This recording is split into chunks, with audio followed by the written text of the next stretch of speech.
What's up, y'all? It's Limitless Tuning back again with that video. Remember, there's no limit besides the limit you set yourself. And today in this video, I'm replacing the distributor and the spark plug wires. The reason why I'm replacing the distributor because the distributor that's put it on my engine is the incorrect distributor. None of the mounting points actually line up besides this one, so it's only mounted on by one bolt, which is causing the distributor to leak a lot of oil all over this side of the engine. Can't have that. And the reason why I'll be replacing the spark plug wires because these spark plug wires are old, dusty, ugly, and actually got some cuts in it. It's just regular black. I wanted a little bit more flavor to the engine bay. Plus, these spark plug wires have really high resistance, so I decided to get aftermarket one with much lower resistance so that the electricity could flow much more efficiently. And yeah, let's get into it. I'm gonna start off with the distributor first, but before I do that, let's unbox the distributor. Alright, so I got a GSR distributor, the one that's supposed to be for my engine. So yeah, let's just take it out the box. Alright, now that it's out, I actually got this distributor on eBay for pretty much $220. Distributors are apparently expensive nowadays for the GSR. But looks good, looks new, but there's a little bit of damages and scratches and like fitment issues. I don't like that gap right there, but hopefully it doesn't make a terrible difference. See that? I don't like that. The quality isn't really there, but you know, it's a distributor and it came intact, so yeah. And let's also unbox the spark plug wires. Nice. Alright, so now that it's officially unboxed, is what it came with: 4 spark plug wires and an extra spark plug wire, just in case if I want to make another one or one of mine got messed up or something. And I guess these are the tools or the extra parts that, you know, I could use if I was to make some more spark plug wires. Got some NSD stickers and more tools for making the spark plug wires or customizing it to however you want. But yeah, let's get into swapping out the distributor right now and then the MSD spark plug wires.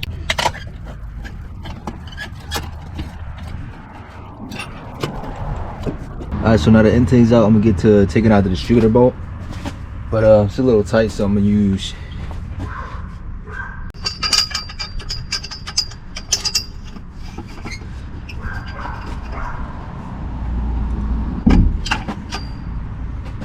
it's stripping for whatever reason.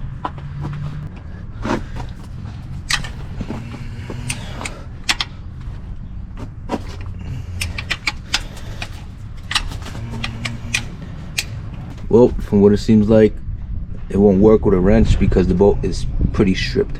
Alright, so when in doubt in situations like this, you just gotta use a rice grip because it can grip regardless if you have grip or not. Okay.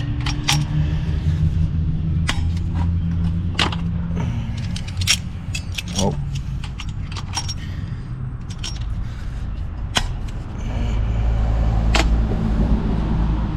Yeah, I'm gonna get a different rice grip. This rice grip is not working. As you can see, the teeth are very curved, so therefore what you want to do is put the bolt right in the middle so it could grip the best. But since it's curved, the opening is way too big for the bolt, so I'm gonna have to find a different rice grip. So I found a different rice grip. This is kind of rice grip you want, the straight teeth rice grip, so that it could definitely grip onto the bolt way better. So yeah, let's try that out real quick.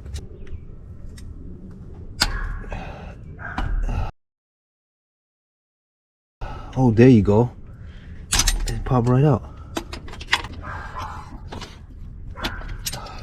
Finally.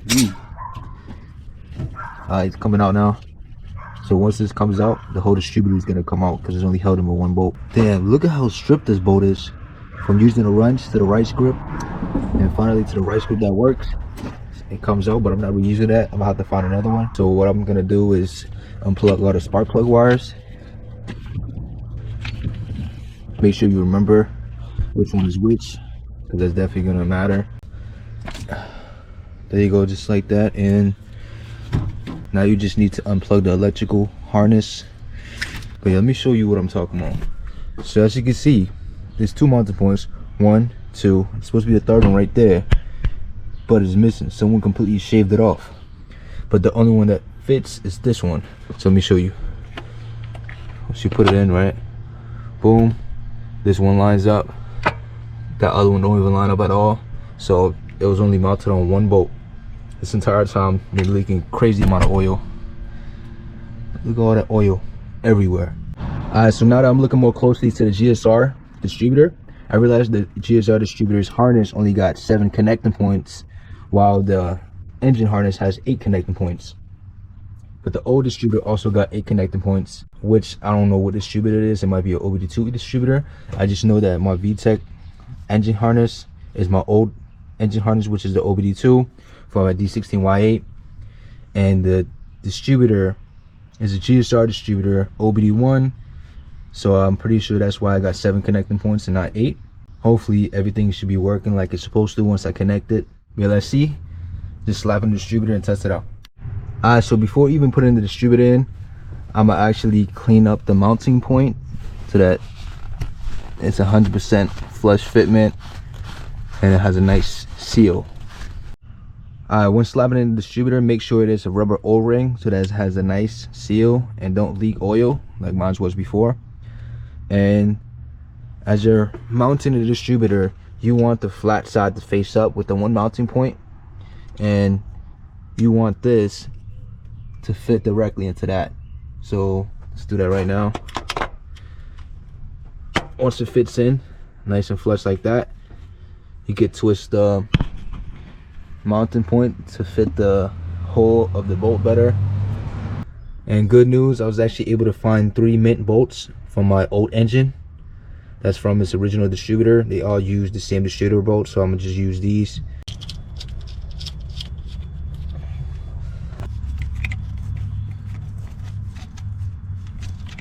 And hopefully it doesn't leak any more oil. So just the extension and 12mm socket.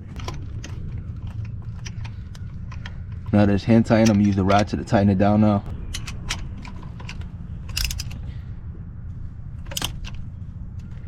So now that's nice and tight. Let's do this other one. That's nice and tight. I can't do this one, so I'm gonna need the wrench. 12mm wrench. Don't tighten it too much though. It's not gonna be good. Just a little more. That's good. There you go. Shooter's in now. Let's plug in the electrical harness. I'm about to use 2 hands for this because it's really tight. Oh, there you go. Now it's popped into place. Harness is good. I don't think I'm gonna be using this harness because nothing connects to it. Probably just gonna tape it off so it doesn't get messed up. Just plug in these spark plug wires and make sure the distributor is working like it's supposed to. So now I plug in the spark plug wires. The shortest wire will go here, second shortest will go here, third shortest will go there, and the longest one will go here. And now that it's all in, let's start the car. Make sure that it's not misfiring or anything before we go on, because you have to find out if the distributor is good to determine if we're going to keep the distributor or not, or return it. 2 days later. Alright, I'm back. It's been about 2 days since I installed the distributor. That day I started up the car, plugged how it was plugged, and it did not start up at all. So I did some research and I realized that I need a conversion harness, an OBD2 to OBD1 conversion harness. And I was able to get this conversion harness on Amazon, which was dope. It was very convenient, and I was actually lucky to be able to get it in 2 days. Let's see what I got right here. It's on Amazon, 37 reviews, 4.2 rating. This is pretty much what I'm gonna need. So I'm gonna just plug everything up and then start up the car, and hopefully everything starts up perfectly and runs perfectly. But yeah, let's get into doing that right now. This part of the process is pretty straightforward. You simply find an engine harness, plug this side in, and then find a distributor harness, plug it in accordingly.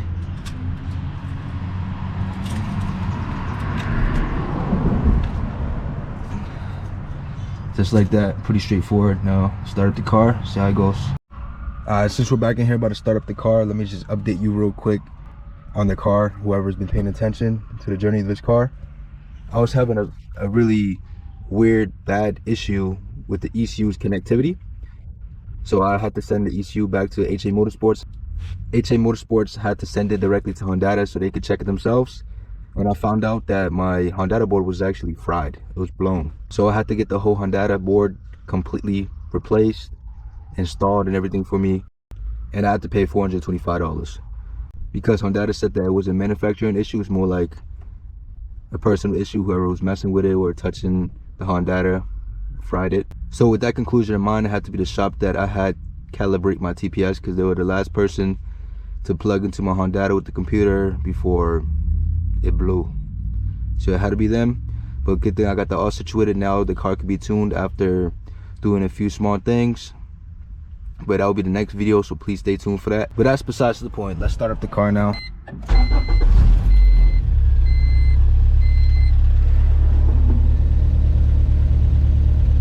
Yep, everything started up perfectly. No issues at all. So another problem that I got to fix recently that I haven't updated you guys on yet is that I replaced the fuel pressure regulator with a new AEM one that's aftermarket. It's adjustable. You can adjust the fuel pressure, but replacing that didn't make no difference to the idle at all. So then I figured out that once I unplugged this, the car was able to idle way better. So that means that the intake manifold wasn't actually getting enough air. So I ended up unplugging this port right here while plugging this in to keep, you know, the fuel running more regulated, you know what I mean, without it idling so low. But I haven't necessarily figured out what is completely causing the problem, but for now it's a temporary fix until we actually get it fixed.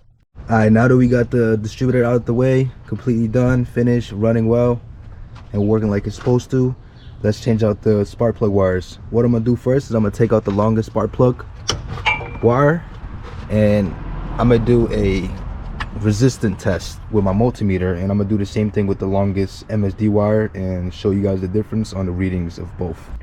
All right, so I have my multimeter out and I have it on ohm settings, and to test the resistance all you gotta do is just pretty much touch both of the connecting ends. So black's connected to this side, red is connected to this side, and you're able to see the resistance. And according to my multimeter, the old spark plug wires that I have is 8,650 ohms of resistance, and that's a lot. All right, so now let's test the MSD spark plug wires and see what the difference is. All right, I have the MSD spark plug wire here connected already, and according to my multimeter, the resistance is 3,648 ohms, which is less than half of the old spark plug wires. So that means it should be double the efficiency. So let's plug all the wires in and see if it makes any difference at all. But even if it doesn't make a difference, look at this red color. It looks really nice. So it's gonna, you know, make the engine bay pop a little bit more. All right, so this process is very straightforward. I'm gonna start with replacing each one I take out. So I already took out the long spark plug wire, so we'll start with that.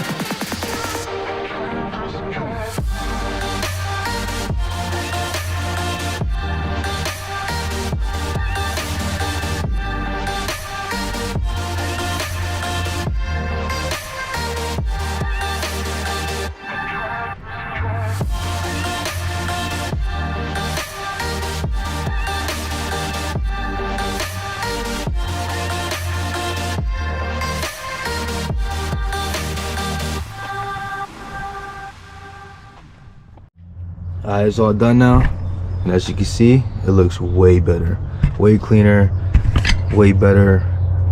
And let's see if it makes any difference at all. Start up the car. Alright, so what I'm gonna do now is just slap in the intake, clean up a little bit, and then go for a drive. But I'm not gonna be recording the drive because I'm not gonna be doing rips or nothing. I'm gonna just drive around to see if it's smooth or not, and tell you guys the results, and that will conclude the video.